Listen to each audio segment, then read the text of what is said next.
నమో బుద్ధాయ. భారతదేశంలో జరిగినటువంటి శాంతియుత విప్లవాలను మనం ఒకసారి చూసినట్లయితే హరప్పన్ సివిలైజేషన్ తర్వాత భారతదేశము అనేక ఒడిదుడుకులకు, అనేక సామాజిక సాంస్కృతిక విప్లవాలకు నిలయంగా మారిందని చెప్పవచ్చు. వీటిని క్లుప్తంగా ఒక 4 విప్లవాలుగా మనము విభజించవచ్చు.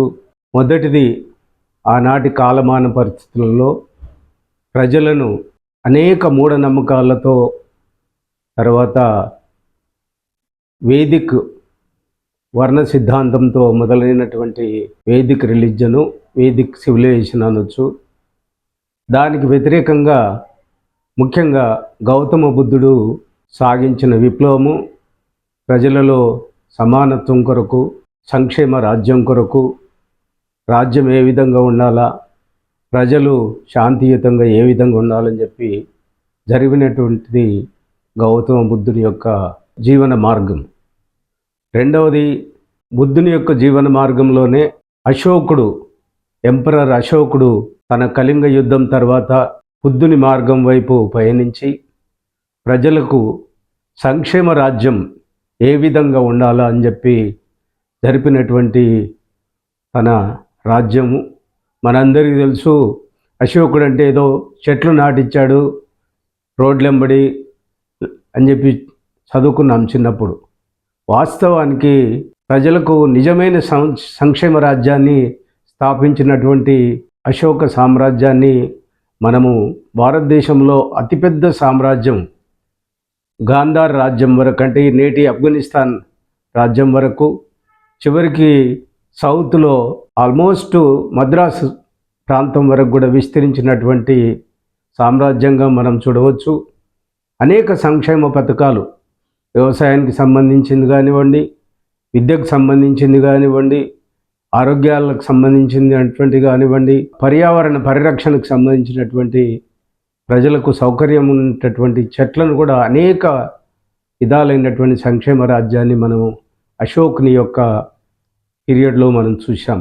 ఇది రెండవ విప్లవం. వేదిక్ పీరియడ్ సాగిస్తున్నటువంటి పీరియడ్కి వ్యతిరేకంగా జరిగినటువంటి ఈ రెండు, బుద్ధుడి విప్లవం కానివ్వండి, అశోకుడి విప్లవం కానివ్వండి, వేదిక్ సిద్ధాంతమైనటువంటి వర్ణ సిద్ధాంతానికి వ్యతిరేకంగాను సంక్షేమ రాజ్యాన్ని స్థాపింపజేయడానికి చేసినటువంటి ఈ రెండు విప్లవాలుగా మనం భావించాలి. మోడర్న్ పీరియడ్లో ఇప్పుడు జరుగుతున్న ఒక 200 సంవత్సరాల 300 సంవత్సరాల క్రితం జరిగినటువంటి విప్లవాలలో ముఖ్యంగా తీసుకోవాల్సింది, మహాత్మా పూలే గారు తన జీవితాన్ని అంతా కూడా, తన భార్యను కూడా ఒక టీచర్గా మలిచి స్కూల్స్ అంటే పాఠశాలలు ప్రారంభించి ప్రజలకు విద్యను అందించడానికి అనేక కార్యక్రమాలు చేయడం జరిగింది.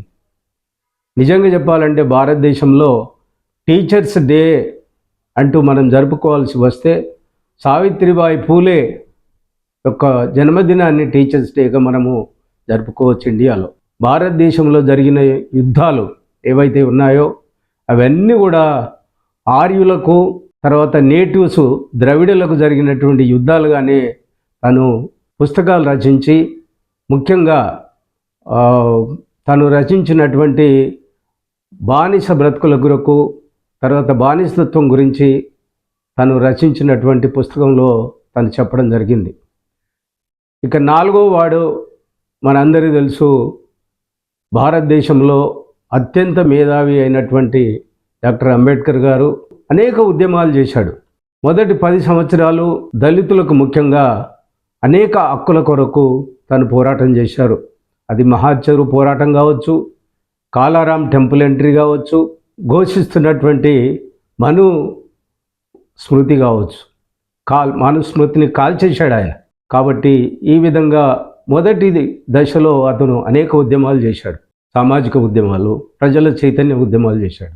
రెండవ 10 సంవత్సరాల్లో తను అనేక రాజ్యాంగ రక్షణల కొరకు, పేదవారికి, తర్వాత భారతదేశంలో స్త్రీల కొరకు, తర్వాత రైతుల కొరకు, తర్వాత కార్మికుల కొరకు అనేక చట్టాలను తను వైస్రాయ్ కౌన్సిల్ మెంబర్గా అనేక చట్టాలను రూపొందించాడు. చూస్తున్నటువంటి కార్మిక చట్టాలైనటువంటి కార్మికుల హక్కుల కొరకు, స్త్రీల కొరకు కూడా తను అనేక చట్టాలను రూపొందడంలో చాలా ప్రముఖ పాత్ర వహించాడు వైస్రాయ్ కౌన్సిల్ లేబర్ మెంబర్గా పనిచేస్తున్నప్పుడు. ఇక మూడవది, రాజ్యాంగ రచనలో అనేక విధాలైనటువంటి చట్టాల మీద మనందరూ భారతదేశంలో తను రాజ్యాంగ జాతిపిత అని చెప్పి రాజ్యాంగ రచనలో తను చూపినటువంటి చొరవ అనేక చట్టాల రూపకల్పనలో, ముఖ్యంగా స్టేట్స్ అండ్ మైనారిటీస్ అనే పుస్తకాన్ని మొదలు రాసి దాని యొక్క సారాంశాన్ని ఆల్మోస్ట్ రాజ్యాంగంలో పొందుపరిచారని చెప్తా ఉంటారు. ఇక చివరిగా వాస్తవ పరిస్థితులను గ్రహించాడు. భారతదేశంలో హిందూ మతములు, ముఖ్యంగా కులము లేకుండా మతము లేదు, మతం లేకుండా కులము లేదనే పూర్తి విశ్వాసానికి వచ్చిన తర్వాత వీళ్ళను మనము హిందూ మతం యొక్క పునాదులు కులం మీద ఆధారపడి ఉన్నాయి కాబట్టి ఇక ఈ భారతదేశంలో ఈ మనుషులను అంత ఈజీగా మార్చలేమనే కంక్లూజన్కి వచ్చిన తర్వాత తను హిందువుగానే పుట్టాను కానీ హిందువుగా చావనని చెప్పి శపథం చేశాడు 1935-36లో. ఒక 20 సంవత్సరాల తర్వాత భారతదేశంలో మళ్ళీ బుద్ధుని యొక్క సొంత దేశంలో, అంటే జీవన విధానం కొరకు పేదవారికి బుద్ధుని యొక్క బోధించినటువంటి విధానమే నిజమైనటువంటి జీవన విధానం అని చెప్పి గ్రహించి ఒక సాంస్కృతిక విప్లవానికి పునాది వేశారు. ఈరోజు మనం చూస్తున్నాము, విపరీతమైనటువంటి మనుషులలో, ఈ కుల సమాజంలో విపరీతమైనటువంటి ఎదుటి మనిషిని సహించలేనటువంటి పరిస్థితి, ఎదుటి మనిషిని ఒక మనిషిగా చూడలేనటువంటి పరిస్థితిని ఇప్పటికీ మనం చూస్తున్నాం. కాబట్టి నా వ్యక్తిగత అభిప్రాయం ఏంటంటే, భారతదేశంలో మళ్ళీ బుద్ధుని యొక్క విశ్వాసాలను ప్రజల్లో పురిగొల్పినట్టుంటేనే భారత సమాజము నిలదొక్కుంటుంది. ప్రపంచంలో భారత సమాజం యొక్క కీర్తి ప్రతిష్టలు బుద్ధుని మార్గం వెళ్తేనే ఆశించినటువంటి స్థాయిలో భారతదేశానికి గుర్తింపు వస్తుందని చెప్పి నా యొక్క వ్యక్తిగత అభిప్రాయం. నమస్కారం.